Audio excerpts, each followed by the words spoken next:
లేవియాకాండం 13వ అధ్యాయం 47 నుండి చూస్తున్నాము. ఇక్కడ కుష్టుపొడ వస్త్రముందు కనబడినప్పుడు అది గొర్రె వెంట్రుకలు బట్టి అందేమి, నార బట్టి అందేమి, నారతోనే కానీ వెంట్రుకలతోనే కానీ నేసిన పడుగునందేమి, పేకయందేమి, తోలునందేమి, తోలుతో చేయబడిన ఏ యొక్క వస్తువునందేమి పుట్టి ఆ పొడ ఆ బట్ట ఎందేమి, ఆ తోలునందేమి, ఆ పేక ఎందేమి, తోలుతో చేయబడిన వస్తువునందేమి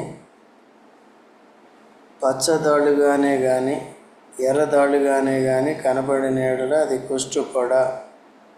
యాజకునికి దాన్ని కనపరచవలెను. యాజకుడు ఆ పొడను చూచి పొడగల వాటిని 7 దినములు ప్రత్యేకముగా ఉంచవలెను. 7వ నాడు అతడు ఆ పొడను చూడవలెను. అప్పుడు ఆ వస్త్రమందు అనగా పడుగునందే కానీ పేక ఎందే కానీ తోలునందే కానీ తోలుతో చేసిన వస్తువునందే కానీ ఆ పొడ వ్యాపించిన యెడల అది కొరుకుడు కుష్ఠము, అది అపవిత్రము. ఇక్కడ వస్త్రాల్లో కొరుకుడు కుష్ఠం పుడుతుంది, పాకే కుష్ఠం పుడుతుంది. వస్త్రాల ద్వారా కూడా ఇంటిలో కుష్ఠము వస్తుంది. వస్త్రాల్లో పుట్టిన కుష్ఠము మనుషులకు కూడా సోకుతుంది. అందుకనే వస్త్రాలను కూడా పరిశుభ్రంగా పెట్టుకోవాలి, వస్త్రాలని పవిత్రంగా కాపాడుకోవాలి. అందుకనే ఇప్పుడు యేసుక్రీస్తు ప్రభునందు మనము పవిత్రపరచబడ్డాము, పవిత్రముగా మనము జీవించబద్ధులమై ఉంటున్నాం. అయితే మీ వస్త్రములను ఉతుక్కుకొనుడి అంటాడు. వస్త్రములంటే యేసుక్రీస్తు ప్రభుని అంగీకరించిన తర్వాత మనము రక్షణ వస్త్రము కలిగి ఉన్నాం. పవిత్రత, పరిశుద్ధత అనే వస్త్రాన్ని ధరించి ఉన్నాం. నీతి అనే వస్త్రాన్ని ధరించి ఉన్నాం. విశ్వాసము ద్వారా కృపచేత రక్షింపబడిన మనకి ఆత్మ సంబంధమైన కనబడని ఈ వస్త్రాలను మనం ధరించున్నాం. వాటికి అపవిత్రత ఏమాత్రము కూడా సోకకూడదు. ఓకే, భద్రంగా. ఎక్కడైతే మన వస్త్రాల విషయంలో మనం నిర్లక్ష్యంగా ఉంటామో, మన జీవితాలని, ఆత్మీయ జీవితాలని పవిత్రంగాను నీతిగాను కాపాడుకున్నామో, అప్పుడు మన జీవితాల్లోకి ఆ బట్టలు లేనప్పుడు అపవిత్రత అనేది చోటు చేసుకుంటుంది. అందుకనే బైబిల్లో దీన మనసు అనే వస్త్రాన్ని ధరించాడు. దీన మనసుని దేంతో పోల్చాడు? వస్త్రంతో. కొత్త నిబంధనలో వీటన్నిటినీ కూడా వస్త్రముతో పోల్చాడు. చూడండి, యెషయా గ్రంథం 59:6లో, యెషయా గ్రంథం 59:6 వచనం చదవండి.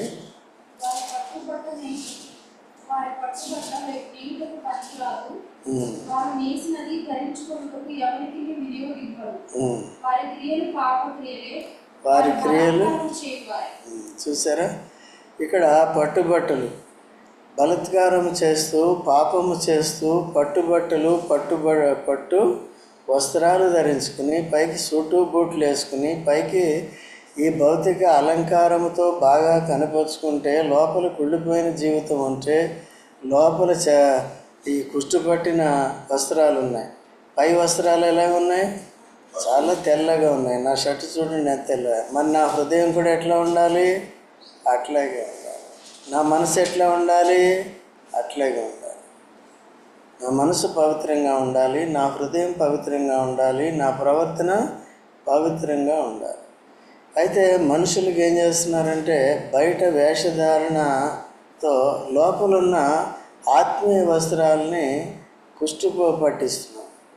దాన్ని నిర్లక్ష్యంగా అట్లా వదిలేసినప్పుడు, ఇప్పుడు నేను కొన్ని సందర్భాల్లో గమనిస్తూ ఉంటాను. నేనేం చేస్తానంటే ఈ బట్టలు వేసుకున్న బట్టలు మాసిపోయినప్పుడు అక్కడ బొట్లు వేస్తాను. బొట్టులో వైట్ షర్ట్ కదా వేస్తా.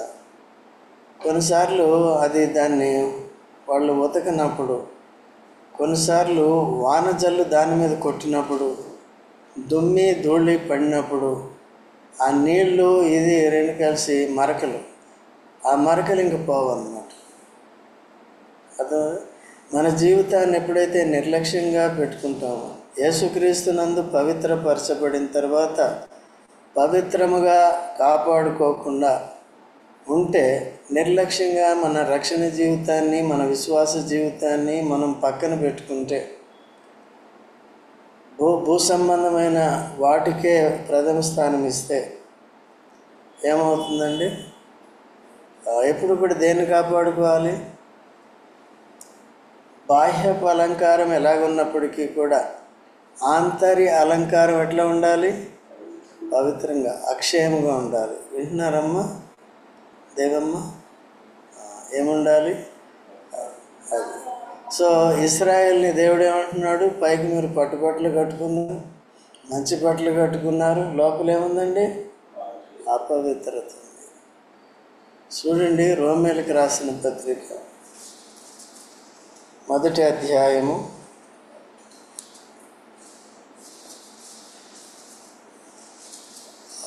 26 నుంచి చదవమ్మా. అందువలన ఎందువలనండి అంటే పైన ఉన్నవి దేవుని యొక్క మహిమను మార్చివేస్తూ వచ్చారు, ఆ దుర్నీతి చేత సత్యాన్ని అడ్డగిస్తూ వచ్చారు. అందువలన పైన ఉన్న వచనాల్లో ఉంటాయి. అందువలన తుచ్చమైన అభిలాషలకి గుర్తు అన్నమాట. ఈ వస్త్రాలకి తగిలే కుష్టు ఎటువంటిదండి? తుచ్చమైన ఇచ్చలు. తర్వాత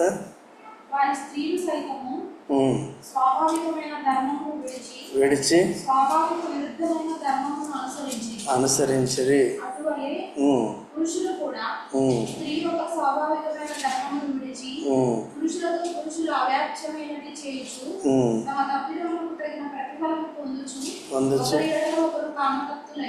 అయ్యిరి. కాబట్టి జీవితాల్ని పాడు చేసుకోవటం. ఇప్పుడు తప్పిపోయిన కుమారుడిని మనం ఉదాహరణగా తీసుకున్నప్పుడు తాను ఏం పాడు చేసుకున్నాడు? తాను లోకంలోకి వెళ్ళిపోయి తండ్రిని విడిచిపెట్టి ఏం పాడు చేసుకున్నాడు? వచ్చినప్పుడు తండ్రి ఏం చూశాడండి? పైన మురికి బట్టలు, లోపల కూడా మురికి బట్టలు కదా. ఎప్పుడు మార్చమన్నాడు పై బట్టలు? ఫస్ట్ లోపల ఉన్న అపవిత్ర అవిధేయత జీవితాన్ని ఒప్పుకున్నప్పుడు, ఈయన కుమారుడు చనిపోయి ఈయనకి త్వరగా తెచ్చి ప్రశస్తమైన వస్త్రమును ధరించండి. అయితే ఆంతర్య అక్షయమైన, పవిత్రమైన, నీతియుక్తమైన స్వభావం అనే వస్త్రాన్ని మనం ధరించుకోవాలి. దేనికండి? ఉదయానికి స్వభావం అనే వస్త్రాన్ని ధరించుకోవాలి. దేవుని దృష్టిలో మిక్కిలి విలువైన యేసుక్రీస్తునందలి విశ్వాసము ద్వారా కలిగే ఆ విలువైన స్వభావాన్ని ధరించుకోవాలి. మెట్టుకు యేసు ప్రభు యొక్క స్వభావాన్నే, మనసునే మనం ధరించుకోవాలి. తప్పిపోయిన కుమారుడికి ఏం మారింది చెప్పండి? వెళ్ళినప్పుడు తిరుగుబాటు చేసి తండ్రి మీద వెళ్ళినప్పుడు బయట బట్టలు బాగానే ఉన్నాయి, లోపల బట్టలు పాడైపోయింది. తిరిగి వచ్చినప్పుడు ఏమైందండి? లోపల బట్టలు మార్పు చెంది. సాధ్యమవుతుందా? అది కూడా.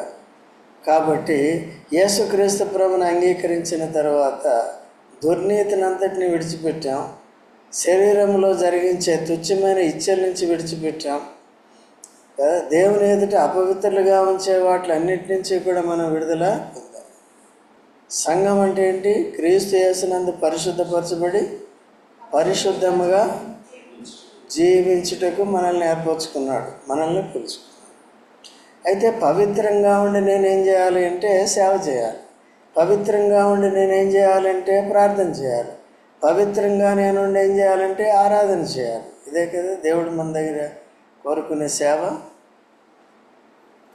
లోపల సరిగ్గా లేకుండా లోపల వస్త్రం సరిగ్గా ఉండాలి. మనకు వస్త్రాలన్నీ స్వభావం అనే వస్త్రము, యేసుక్రీస్తు కలిగిన ఆ స్వభావం మనలో కూడా ఉండాలి. అటువంటి స్వభావం మనకు ఉండాలి. చూడండి యెహెజ్కేలు 16:16 కూడా చూడండి.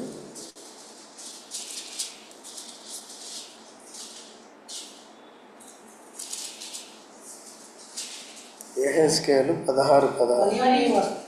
మరియు నీ వస్త్రములలో కొన్ని తీసి చిత్రంలో అలంకరింపబడిన ఉన్నత స్థలములను ఏర్పరిచి వాటి మీద పండుకొని విచారం చేస్తుంది. అబ్బా, చూసారండి? అట్టి కార్యములు ఈ పాపాలు చేసేవారు చూడండి, వారు పాపములను మంచిగా అలంకరించుకుంటారంట. బైబిల్ చెప్తుంది. మరి నువ్వెక్కడ చూసావే బాబు అని నన్ను అనుకోండి. బైబిల్ ఏముంది కదా? మీకు తెలుసా? దిలీప్ తెలుసా? పానుపు బాగా కరెక్ట్. నీకెట్లా తెలుసు? మా అన్నయ్య చూశాను. ఓ, వెరీ గుడ్. ఆ రోజు వెళ్ళినప్పుడు పాటలు పాడి చాలా స్వీట్లు పూలు వెళ్ళి చూసినాను. Very good. చూసారా? పాపము చేయటానికి కూడా లోకంలో ఏం చేస్తున్నారు? ఇవన్నీ బైబిల్లో ఉన్నాయి. ఎక్కడ మనకి బైబిల్లో కనపడింది ప్రతిదీ, భూమి మీద జరిగేది, మానవులు చేసే ప్రతి అపవిత్రమైన కార్యం దీంట్లో ఉంటుంది. ఇలాంటివా అని చాలామంది ఏం చేస్తున్నారంటే నమ్ముకోవట్లేదు. ఇది పవిత్ర గ్రంథం అంటారు, పరిశుద్ధ గ్రంథం అంటారు. దీంట్లో అన్నీ అపవిత్రమైన మాటలు. మరి నువ్వు చేసేవేంటి? నీకు నాకు మరక కాలికి పెండు అంటుకున్నప్పుడు అలాగే పండుకుంటాం. పోయి ఏం చేస్తాం? మరి పెండు ఉందంటే, పెండు అంటుకున్నప్పుడు ఉందంటే తప్ప, అది కడుక్కోవాలని కదా బైబిల్ చెప్తుంది. నిన్ను పరిశుద్ధపరచడానికే కదా బైబిల్ చెప్తుంది. యేసుక్రీస్తు ప్రభు సైతం లోకానికి వచ్చి ప్రాణం పెట్టి రక్తాన్ని చిందించింది నిన్ను నన్ను పవిత్రపరచడానికే కదా, ఆంతర్య స్వభావాన్ని మార్చడానికే కదా, పాపము జోలికి పోకుండా ఉండడానికే కదా, బయట సోకుల నుంచి విడిపించడానికే కదా, బయట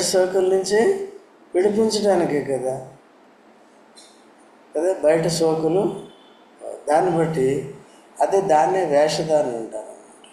లోపల దుర్గంధం ఉంటుంది, బయటికి మాత్రం సెంట్ ఉంటుంది. కొంతమంది ఏం చేస్తారంటే దూదులో సెంటు పోసి చెవులో పెట్టుకుంటారు. ఎందుకండి? కొంతమంది స్నానమే చేయరు. మీరు కాదు, మీరందరూ చేస్తారు. మంచి సామాన్య చేస్తున్నారు, పెట్టుకుంటారు, లేకపోతే ఇదంతా కొట్టుకుంటారు. ఈ రోజుల్లో ఎక్కువైపోయింది యవనస్తులు. ఏదైనా డియోడరెంట్ అండి, ఏది ఫాగ్ ఇవన్నీ బ్రాండ్స్. అదే మా ప్రమోద్ కూడా కొడితే నాకు తలనొప్పి వచ్చి చెప్పాను, ఇట్లాంటివి పెట్టుకురా బాబు. అర్థమైందండి? కాబట్టి ఏం చూపించాలి? ఏ ఫ్రాగ్రెన్స్ చూపించాలి మనం? పాపం చేసేవాడు మరణించిన శవంతో సమానం. మరణించిన శవం నుంచి ఏమొస్తుంది? దుర్గంధం వస్తుంది, శవవాసన వస్తుంది. పాపములతో అపరాధములతో చచ్చిన మనల్ని క్రీస్తు చనిపోయి తిరిగి లేచి మనల్ని ఏం చేశాడు? సుగంధముగా చేశాడు. మనలో ఉన్న పాపపు దుర్గంధాన్ని తొలగించాడు. కాబట్టి ఈ వస్త్రాలు మనం ఎలాగున్నాయి? పాపులందరూ కూడా ఏం చేస్తారండి? పాపము చేయటానికి బాహ్యపు అలంకారం కానీ, బాహ్యపు వస్త్రాలు కానీ, లేకపోతే పానుపు మీద ఉండే అలంకారాలు కానీ కదా, సుఖము కొరకు. సో ఇవన్నీ ఆ పాత నిబంధనలో లేవియా కాండంలో చూపించిన ఈ బట్టలకి తగిలే పుస్తకం. ఆ దినాల్లో తోలుతో చేసేవారు వస్త్రాలు, అందుకని తోలు అని రాస్తుంది అక్కడ. దాన్ని యాజకుడు ఏం చేయాలి? చూడాలి. అది వ్యాపించకూడదు. వెంటనే ఏం చేయాలి? కట్ చేయాలి. వెంటనే అది చోటు చేసుకున్న వెంటనే దాన్ని మనం గమనించాలి. దీన్ని ఇంకా అర్థం చేసుకోవాలంటే, దావీదు పాపం చేశాడండి, వ్యభిచారం చేశాడు, తర్వాత హత్య చేశాడు. హాయిగా మూత ముడుచుకొని కూర్చున్నాడు. పాపము పరిపక్వమై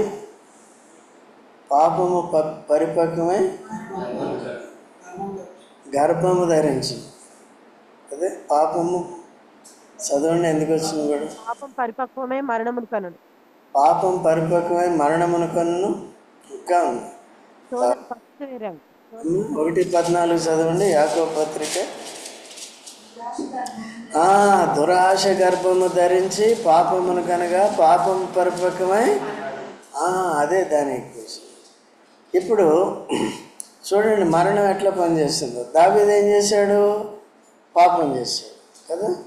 పాపం చేస్తే ఆమె గర్భవతి అయింది. ఎవరు? బత్షెబ గర్భవతి అయింది. ఆ బిడ్డ పుట్టాడు, ఏమైపోయాడు? సో తన భార్యతో వ్యభిచారం చేశాడు, ఊరియా చనిపోవాల్సి వచ్చింది.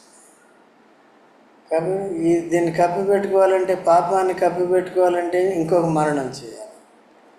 సో ఇట్లా కొరుకుడు కుష్టి కింద పాకిపోతుంది. ఇప్పుడు అర్థమైందండి, కొరుకుడు కుష్టి అంటే అర్థం ఏంటి? ఒక పాపం చేసి దాన్ని కప్పిపెట్టుకోకుండా ఏం చేయాలి? అక్కడితో ఆపేయాలి. ఎందుకంటే ఇది దేవుడు డీల్ చేస్తాడు నీతో నాతో. నీకు నాకు ప్రశస్తమైన వస్త్రాన్ని ధరించాడు, పవిత్రమైన వస్త్రాన్ని ధరించాడు, నీతి వస్త్రాన్ని, పరిశుద్ధ వస్త్రాన్ని ధరించాడు, హృదయస్థితిని మార్చాడు. అందుకనే అపవిత్రతకు చోటు ఇవ్వకుండా జాగ్రత్త. సో ఇవంతా పవిత్రంగా ఉండి మళ్ళీ మా మూలన కూర్చుంటే మళ్ళీ నీకు కుష్టి పడుతుంది వస్త్రానికి. నువ్వు ప్రార్థన ఆరాధన సంఘంతో కలిసి చేయాలి. రండి, సువార్త ఉందో ఏదో ఉందో రండి. లేకపోతే రేపు మేడే 1 తారీఖు ఏముందండి? సహోదరుల కూడిక ఉంది. కాబట్టి ఆ సహోదరుల కూడిక మనం ఆత్మీయ భాష మాట్లాడుకుందాం. స్త్రీలు అని పెట్టకండి, ఏమని పెట్టండి? సహోదరుల కూడికే కలిగి ఉంటాం. ఇది ఆత్మీయంగా సహోదరులు కదండి. స్త్రీలు అంటే అది లోక సంబంధమైన మాట, తప్పేం లేదు. కానీ చాలామంది అందరూ డినామినేషన్ వాళ్ళందరూ అట్లే పెడతారు. మనం కూడా అటు ఇటు పెట్టుకోవచ్చు, కానీ మ్యాక్సిమం ఇదే పెడదాం. ఓకే, ఏం పెడదాం? సహోదరుల. దయచేసి రావాలా వద్దా? వచ్చిన తర్వాత ఇక్కడ వాక్యం విని వస్త్రాలను ఏం చేయాలి? ఉతుక్కోవాలి. ఆ వస్త్రాలని వాషింగ్ మిషన్లో వేస్తావు, ఎక్కడ వేస్తావో, రిన్ను పెడతావో, ఇంకోటి పెడతావు, పెట్టుకోగానే ఇక్కడ ఏం చేయాలండి? వాక్యం అనే నీటిలో యేసు రక్తము చేత అనే సబ్బుతో ఉతుక్కోవాలి. ఆత్మ మనతో మాట్లాడుతుంటాడు, వాక్యాన్ని నేర్పిస్తుంటాడు. అర్థమవుతుందండి? ఇంకొక మాట మనకు తెలిసింది, జకరియా 3:4 చూడండి. జకరియా గ్రంథం 3:4 అంతకుముందు కూడా చాలాసార్లు మనం చదువుకున్నాం. ఇతని మైల బట్టలు తీసివేయడాన్ని ఆజ్ఞాపించి, నేను నీ దోషమును పరిహరించి ప్రశస్తమైన వస్త్రములతో నిన్ను అలంకరించుచున్నాను అని సెలవించాడు. ఈయన వస్త్రాలు పాడు చేసుకున్నాడండి. ఈయన ఎవరు? ప్రధాన యాజకుడైన యెహోషువ. అదైనా పాత నిబంధన గ్రంథ ప్రకారము యాజక ధర్మం, ప్రధాన యాజకత్వం జరిగించేవాడు, సంఘానికి పెద్ద నాయకుడైన ఆ దినాల్లో ఆయన ఆ ప్రధాన యాజక వస్త్రాలను ఏం చేశాడు? మైలిపరచు. సో దేవుడు అహరోనుకి ఈ వస్త్రాలు దేని కొరకు ఇచ్చాడండి? చూడండి, నిర్గమాకాండం 29 మొదటి నుంచి చదువమ్మా. వారు నాకు యాజకులగునట్లు ఏదనగా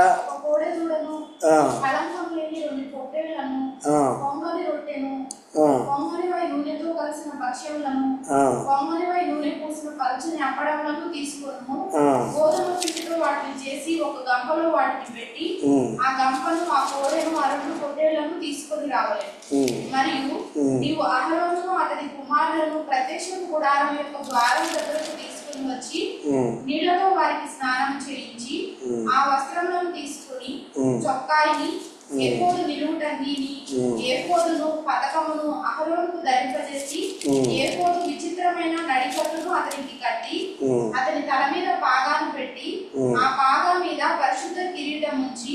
వెరీ గుడ్. ఇది ఇలా చేయాలి. 28వ అధ్యాయంలో చూడండి, మొదటి 2 వచనాలు చదువమ్మా. మరియు నాకు యాజకత్వము చేయుటకై నీ సహోదరుడైన అహరోనును అతని కుమారులను అనగా అహరోను కుమారులైన నాదాబును అబీహును ఎలియాజరును ఈతామారును ఇశ్రాయేలీయుల నుండి నీ యొద్దకు పిలిపింపుము. అతనికి అలంకారమును ఘనతయు కలుగునట్లు నీ సహోదరుడైన అహరోనుకు ప్రతిష్ఠిత వస్త్రములను కుట్టవలెను. ఎవరండి? దేవుడు మోషేకు చెప్తున్నాడు, నీ సహోదరుడు అహరోనుకు అలంకారమును ఘనతయు కలిగినట్లు ప్రతిష్ఠితమైన వస్త్రాలను ఏం చేయాలంట? ఇటువంటి అలంకార ఘనత కొరకు, అంటే పరిచర్య అంత ఘనమైనది యాజక ధర్మం అంటే. అది పాపులమైన మనల్ని రక్షించి మనకిచ్చాడు, దాన్ని సద్వినియోగం చేయమే. అసలు యాజక ధర్మం అంటే మనకు అర్థం కాదే, చెప్తున్నాం మేము కదా, గొంతు చెంచుకుది చెప్తున్నాం, ప్రతి మీటింగ్లో చెప్తున్నాం. ఈ మధ్యలో అదే నేర్పిస్తున్నాడు కొన్ని నెలల నుంచి కదా. మనమంతా రాజులైన యాజకులు ఎక్కడ ఉండాలి? దేవుని మందిరంలో ఉండాలి. మనకేం ధరింపజేశాడు? యాజక అలంకారాలు ధరిగి. దేని కొరకండి? అలంకారముగాను ఘనత కొరకు. మనం చేసే పరిచర్య ఘనమైనది, అది మనకి ఘనత తెచ్చేదిగా ఉంటుంది కదా. అది కాబట్టి యాజక ధర్మం అంటే దేవుని మందిరానికి రావాలి, ఆరాధన చేయాలి, ప్రార్థన చేయాలి, వాక్యాన్ని నేర్చుకోవాలి, బయటికి వెళ్ళి సువార్త చెప్పాలి, యేసు ప్రభువుని ఇతరులకు ఏం చేయాలి. ఇదంతా యాజక ధర్మం. అపోస్తలులు చేసింది ఏంటండి? బయటకి సువార్త చెప్పారు లేదా? తిట్టారు, కొట్టారు అని మానేశారా? మానేస్తే మనం ఉండేవాళ్ళం కాదు. కానీ మనం ఏం చేస్తున్నామండి? ఇది కూడా ఒక రకమైన కుష్టు, నీకు నాకు అర్థం కావాలి. దాంట్లో పాలు పొందట్లేదంటే నీకు నాకు కుష్టు. మన వస్త్రాలకి ఏం పట్టింది? ఆత్మీయ వస్త్రాలకి ఆ పొడ పట్టింది. ఆ పొడ పడితే పట్టింది, వెంటనే ఏం చేయాలండి? కడుగు ఒతుక్కోవాలి, ఒప్పుకుని విడిచిపెట్టాలి. విడిచిపెట్టి ఏం చేయాలండి? యాజక ధర్మంలోనికి రావాలి, కొనసాగి. దేవుని దైవంలో కొంతమంది సున్నితమైన మనసు కలిగి వాక్యాన్ని నేర్చుకుంటూ నడుచుకుంటున్నారు. సహోదరులు తక్కువ ఉన్నారు, సహోదరులు కూడా బాగానే ఉన్నారు, పర్వాలేదు. సహోదరులు మాత్రం ఎక్కువగా ఉన్నారు. సో సహోదరులకు కూడా అందరూ కూడా ఏం కావాలండి? సో ఈ యెహోషువ యొక్క ఆ యాజక వస్త్రాలు, ప్రధాన యాజక వస్త్రాలు అలంకారానికి ఘనతకి దేవుడిస్తే ఏం చేశాడండి? అపవిత్రపరుచుకున్నాడు, మైలపరుచుకున్నాడు, పాపము చేశాడు. పాపం చేస్తే ఏమైందండి? సాతాను వచ్చి మేడలెక్కి కూర్చున్నాడు, భుజాల మీద కూర్చున్నాడు. ఇప్పుడు ఏం చేయాలి? అప్పుడు అది పరిహారం చేయడానికి, సాతాను నుంచి విడిపించడానికి, వస్త్రాలని మార్చడానికి, తిరిగి ఆ పరిచర్యను పునరుద్ధరణ చేయడానికి దేవుడు ఏం చేశాడంటే దూతను పంపించాడు. చూడండి, తర్వాత చదువమ్మా, 3వ వచనం నుంచి చదువు. పరిహరించి సెలవిచ్చాను.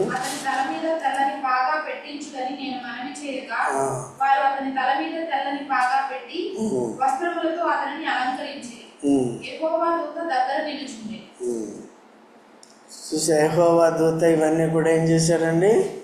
చేయించారు. సో ఇది సెకండ్ ఛాన్స్. ఈ ఛాన్స్ని కూడా ఉపయోగించుకోకపోతే ఏమవుతుంది? మనకు కూడా పదే పదే హెచ్చరిస్తున్నాడంటే, జ్ఞాపకం చేసావు ప్రభు, జ్ఞాపకం చేసావంటే, నువ్వు జ్ఞాపకం చేస్తున్నావంటే అర్థం ఏంటి? నువ్వు సరి చేసుకోవట్లేదు. ఎన్నిసార్లు చెప్పాలి నీకు నాకు? కాబట్టి మనం అంతా ఏం చేయాలండి? అట్లా ఎప్పుడు కూడా ప్రభు సన్నిధికి దూరంగా ఉండటమే ఆ పుష్టి ఉండటం, అది అలవాటుగా ఎక్కువ రోజులు ఉండటమే వ్యాపించటం. అప్పుడు మన వస్త్రాలకి, అది ఆత్మీయ వస్త్రాలకి లేక యాజక వస్త్రాలకి, అలంకారం కొరకు, ఆత్మీయ అలంకారం కొరకు, ఆత్మీయ ఘనత కొరకు ఇవ్వబడిన కనపడని మహిమాయుక్తమైన ఆ వస్త్రాలని పాడు చేసుకోవటం. అట్లా చేయకూడదు. ఓకేనా? సో కాబట్టి యోధా పత్రిక చూడండి. యోధా పత్రిక ఎన్ని అధ్యాయాలు ఉన్నాయి? ఒకటేనా? ఎన్ని వచనాలు ఉన్నాయి? Very good. జనరల్ నాలెడ్జ్ కావాలి. 21వ వచనం చదవండి. ప్రియులారా, మీరు విశ్వసించు అతి పరిశుద్ధమైన దాని మీద మిమ్మును మీరు కట్టుకుంటూ పరిశుద్ధాత్మలో ప్రార్థన చేయొచ్చు. నిత్య జీవార్థమైన మన ప్రభువు యేసుక్రీస్తు కనికరము కొరకు కనిపెట్టచ్చు. దేవుని ప్రేమలో నిలుచున్నట్టు. ఈ జీవన సుఖాల కొరకు కాదండి మనం క్రీస్తులో పిలువబడింది. ప్రశస్తమైన ఆత్మీయ వస్త్రాల్ని, రక్షణ వస్త్రాన్ని, నీతి వస్త్రాన్ని, ఉల్లాస వస్త్రాన్ని పాగాను ధరింపజేసింది, యాజకులుగా చేసింది. పాపి అయిన వాడు ఘనహీనుడు. పాపిని రక్షించి దేవుని బిడ్డగా చేసుకున్నాడు, దేవుని రాజ్యానికి వారసుగా చేసుకున్నాడు. అంత మాత్రమే కాకుండా ఇప్పుడు యాజకునిగా చేశాడు కదా. అహరోనుకి ఎటువంటి ఘనత వచ్చిందో, అహరోను కుమారులకు ఎటువంటి ఘనత వచ్చిందో ఆ రీతిగా చేశాడు. ప్రధాన యాజకుడైన యెహోషువానే జకర్యా దినాల్లో ఆ రీతిగా వస్త్రాలను ఏం చేశాడు? మళ్ళీ దావీదు వంటి వాడే వస్త్రాలని మళ్ళీ చేసుకున్నాడు. పాపం విషయంలో అందరికీ కూడా సూత్రం వర్తిస్తుంది. లేవియాకాండంలో అందుకనే సరే ఒంట్లో ఉండే కుష్టు అది కూడా దాన్ని బాగు చేసే వరకు బయట ఉండాలి. ఇంట్లో ఉన్న కుష్టుని పవిత్రపరచుకోవాలి, సరి చేసుకోవాలి. లేకపోతే అదేమవుతుందండి? బయటకు వస్తుంది. అందుకనే అపవిత్రమైన వస్త్రాలు, మలిన వస్త్రాలన్నిటిని ఏం చేయాలి? తీసివేయాలి, లేకపోతే ఉతుక్కోవాలి. లేకపోతే ఏం చేయాలి? కడుక్కోవాలి, కాల్చివేయాలి. బాగా చెప్పాడు, దీంట్లోనే ఉంది కదా, కాల్చివేయాలి. అందుకనే చూడండి ఆఖరిగా లేవియాకాండం 13వ అధ్యాయము 57వ వచనం చదవండి. తరువాత అది ఆ వస్త్రమందే గాని, పడుగునందే గాని, పేకయందే గాని, తోలుతో చేసిన దేని అందే గాని కనబడిన ఎడల అది కొరుకుడు కుష్ఠము. ఆ పొడ దేనిలో ఉన్నదో దానిని అగ్నితో కాల్చివేయాలి. కనబడకూడదు అది. అదే దాన్ని ఏం చేయాలంటే సో కాబట్టి మన అపవిత్ర జీవితానికి మనం గురి కాకూడదు. కానీ మనం ఏం చేయాలండి? పవిత్ర జీవితాన్ని అలవాటు చేసుకుంటే పవిత్రంగా ఉంటే దేవుని సేవ. దేవుని సేవ అంటే ఇక్కడ నుండి వాక్యం చెప్పడం మాత్రమే కాదు, ఓకే, లేకపోతే ఇంకేదైనా కనపడే పని చేయటమే కాదు. ఏంటి యాజక ధర్మం అంతా కూడా ఏం చేయాలి? ఆరాధించి, ప్రార్థించి, వాక్యం నేర్చుకో, సువార్త చెప్పు. నీ వ్యక్తిగతంగా నేను చెప్తున్నాను కదా, సంఘం ద్వారా చెప్పాలి కదా. సంఘం అంటే ఏంటండి? యాజకుల ఆలయం. యాజకుల ఆలయం. అక్కడ పాత నిబంధనలో యాజకులు ఎక్కడ పరిచర్య చేశారు? దేవుని మందిరంలో ఆలయం, దేవుని మందిరంలో సేవ చేశారు. మనం ఎక్కడ చేయాలి? అక్కడ చేశానండి, నేను అక్కడ చేశానండి, వాళ్ళతో ప్రార్థన చేశానండి, వాళ్ళతో ఎవరితో ఎవరు చేసామో మనకు తెలియదు. ఓకే అండి. కాబట్టి ఇక్కడ మనందరికీ తెలియాలి. మనల్ని ఒక గుంపుగా పెట్టాడు కాబట్టి ఆ ప్రకారం మనం చేసుకోవాలి. అయితే ఇక్కడి నుంచి అక్కడికి విస్తరించాలి. అది అక్కడో కాలు ఇక్కడో కాలు అట్లా పెట్టుకోకూడదు. జాగ్రత్తగా ఉండి కన్ఫ్యూజ్ చేసుకోకూడదు ఆత్మీయ జీవితాన్ని. సో అలా చేయాలి. ఇప్పుడు 58వ వచనం చదవము. ఏ వస్త్రమునే గాని, పడుగునే గాని, పేకనే గాని, తోలుతో చేసిన దేనినే గాని ఉతికిన తరువాత ఆ పొడ వదిలిన ఎడల రెండవ మారు దానిని ఉతకవలెను. అప్పుడు అది పవిత్రమగును. బొచ్చు బట్ట ఎంతే కానీ, నార బట్ట ఎంతే కానీ, పడుగునందే కానీ, పేక ఎంతే కానీ, తోలు వస్తువుల ఎంతే కానీ ఇందు కుష్టుపడను గుచ్చి అది పవిత్రమని అపవిత్రమని నీవు నిర్ణయించవలసిన విధి ఇదే. మాసిన బట్టలను ఉతుక్కుంటాము. అలాగే మనం కూడా అపవిత్రత చోటు చేసుకున్న వెంటనే దాన్ని ఏం చేయాలి? కడుక్కోవాలి. ఒప్పుకొని విడిచిపెట్టాలి, కనికరం పొందాలి. ఒప్పుకున్నప్పుడు ఏమవుతుంది? మన పాపములను మనం ఒప్పుకుంటే ఆయన నమ్మదగిన వాడు, నీతిమంతుడు కనుక సమస్త దుర్నీతి నుండి మనల్ని పవిత్రంగా చేస్తాం. ఉతుక్కోవాలి. ఆత్మీయ జీవితాన్ని ఎప్పుడు కూడా వేరే వాళ్ళని ఉతకమంటే ఉతుకుతాం, ఎవరిని ఉతకాలి?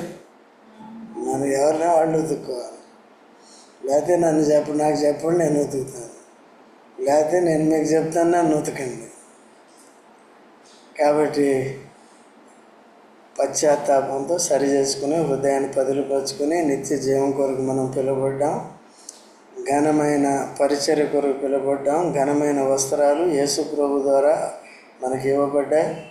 వాటిని అపవిత్రపరచుకోకూడదు. సాతాన్ని భుజాల మీద కూర్చోబెట్టుకోకూడదు. జీవితాలని పాడు చేసుకోకూడదు. అల్లకల్లోలం చేసుకోకూడదు. జాగ్రత్తగా ఉండాలి. సాతానుడు ఎప్పుడు కూడా పొంచి ఉంటాడు. ప్రధాన యాజకుడని చూశాడా, వచ్చి భుజాల మీద కూర్చో.